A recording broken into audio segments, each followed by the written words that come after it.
Dalam negosiasi, ada situasi di mana kedua belah pihak sudah merasa frustasi untuk melanjutkan negosiasinya, di mana masing-masing merasa ingin mengakhiri proses negosiasi saat itu juga. Hal ini dikarenakan tidak adanya jalan tengah yang bisa dikompromikan oleh kedua belah pihak sebagai keputusan win-win yang saling menguntungkan. Situasi seperti ini dikenal dengan istilah deadlock.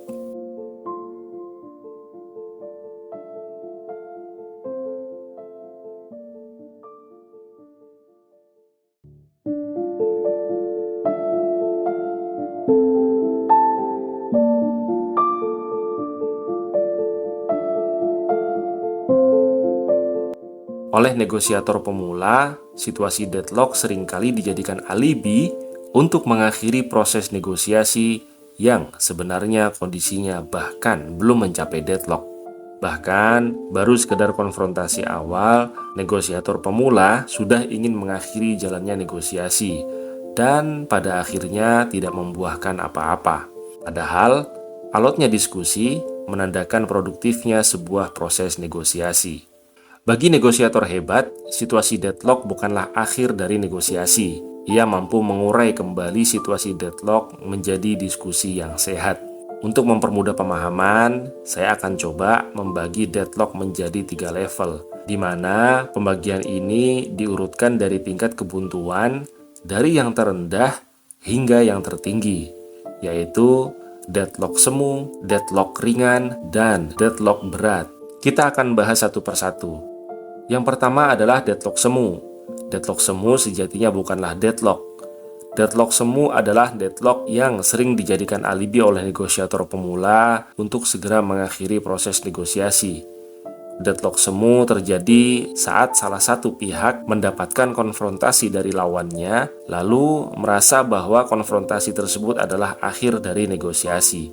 Padahal konfrontasi merupakan suatu hal yang lumrah terjadi dalam negosiasi. Pada video sebelumnya, sudah kita bahas bahwa konfrontasi harus kita hindari selama proses negosiasi. Bahkan, kita sudah belajar bagaimana cara mengubah sifat konfrontatif lawan menjadi kooperatif dengan rumus 3S. Lalu yang kedua adalah deadlock ringan. Deadlock ringan terjadi saat kedua belah pihak masih terus berbicara dengan argumennya masing-masing, namun sudah mulai terasa bahwa arah negosiasi sudah cenderung pada perdebatan tiada henti. Pada tahap ini, selihai apapun seorang negosiator hebat menggunakan rumus 3S, pihak lawan tetap bersikukuh dengan pendapatnya tanpa bergeming sedikit pun. Walau demikian, kalian masih mampu dan masih mau mengupayakan kembalinya suasana negosiasi yang produktif dan cair, karena deadlock yang terjadi masihlah ringan. Yang terakhir adalah deadlock berat. Pada tahap ini, kalian selaku negosiator hebat pun merasa frustasi menghadapi lawan negosiasi, dikarenakan kerasnya kedua belah pihak mempertahankan argumennya. Pada tahap ini, kalian tidak mampu lagi menemukan benang merah untuk diurai bersama lawan negosiasi kalian. Begitu pula sebaliknya, lawan kalian juga frustasi dan terlihat jelas keengganannya untuk melanjutkan proses negosiasi ini. Masing-masing level deadlock ini memiliki cara berbeda untuk mengatasinya. Untuk deadlock semu, cobalah kalian kumpulkan isu-isu lain yang berhubungan dengan isu utama yang terjadi deadlock di dalamnya. Dengan mengumpulkan isu-isu terkait dengan isu utama, maka kalian akan menemukan jalan masuk lain untuk melanjutkan proses negosiasi, karena sejatinya ini hanyalah konfrontasi biasa, bukanlah deadlock. Saya akan coba kasih contoh real dari pengalaman pribadi yang saya alami sendiri bersama tim saat melakukan negosiasi dengan klien dalam project in-house training dan pendampingan bisnis. Pada suatu hari, kami dihubungi oleh satu perusahaan agrobisnis yang bergerak dalam bidang breeding ikan arwana di tepian Sungai Kapuas, Kalimantan Barat. Kami diminta melakukan training dan pendampingan manajemen untuk perusahaan tersebut karena dinilai kurang produktif setelah pergantian kepemimpinan dari ayah kepada anak. Singkat cerita, kami sampai pada negosiasi harga yang harus dibayarkan untuk mendapatkan jasa in-house training dan pendampingan bisnis yang kami adakan. Pihak klien bersikukuh untuk membayar kami sepenuhnya setelah pekerjaan selesai. Sedangkan kami mensyaratkan untuk melakukan down payment sebesar 30% di awal sebagai tanda kesepakatan. Akhirnya mereka mengeluarkan statement yang mengejutkan bahwa DP 30% akan mereka bayarkan saat kami sampai di lokasi mereka. Dan sisanya 70% akan mereka lunasi saat pendampingan selesai dilakukan. Saya dan tim tidak berani ambil resiko untuk berangkat terlebih dahulu tanpa adanya down payment. Apalagi lokasi klien berada di luar pulau. Di waktu yang sama, kami melihat peluang dealing dengan win-win solution masih ada. Jika kami sedikit mau mengenyampingkan isu utama tentang DP 30% dan membahas isu-isu lain yang masih terkait dengan DP tersebut. Akhirnya saya katakan kepada mereka, bagaimana kalau kita kesampingkan dulu tentang DP 30% dan kita bahas hal-hal lain seperti di mana kami akan tinggal selama berada di sana. Berapa lama waktu yang dibutuhkan untuk melakukan in-house training? Tanggal berapa program dimulai dan tanggal berapa program akan berakhir, dan sebagainya.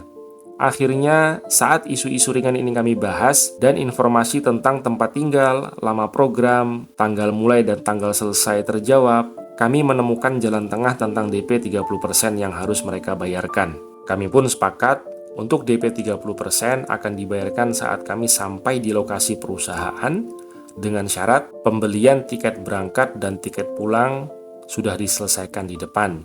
Dan pembayaran hotel selama kami di sana pun sudah diselesaikan di depan dengan tanda bukti pembayaran yang dikirimkan kepada kami. Mereka menyetujui syarat yang kami ajukan dan hasil negosiasi pun sampai pada win-win solution bagi kedua belah pihak.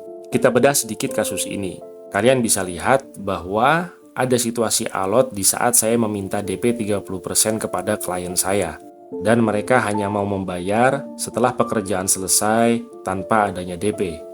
Di titik ini, negosiator pemula akan menganggapnya sebuah deadlock.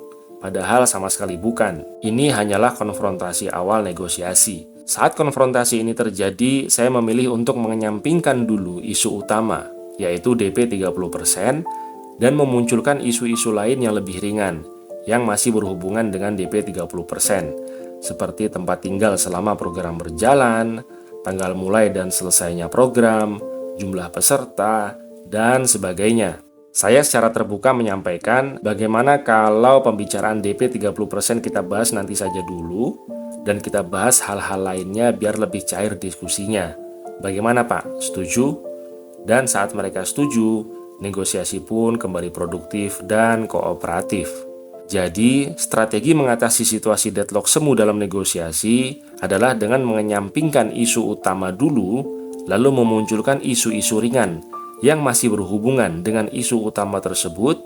Selanjutnya, menemukan celah dari isu ringan tadi untuk mengkompromikan isu utama. Sebagaimana akhirnya saya menemukan celah untuk DP 30% tetap dibayarkan walaupun saat kami sampai di lokasi, dengan syarat akomodasi transportasi dan penginapan sudah dilunasi di depan sebagai garansi bagi kami setelah sampai di sana kami tidak terlantar seumpama DP 30% pun masih tertunda pembayarannya. Dan bagi lawan kami permintaan ini cukup logis untuk dipenuhi. Demikian pembahasan cara mengatasi deadlock semu kali ini. Adapun bahasan cara mengatasi deadlock ringan dan deadlock berat akan kita bahas di video selanjutnya.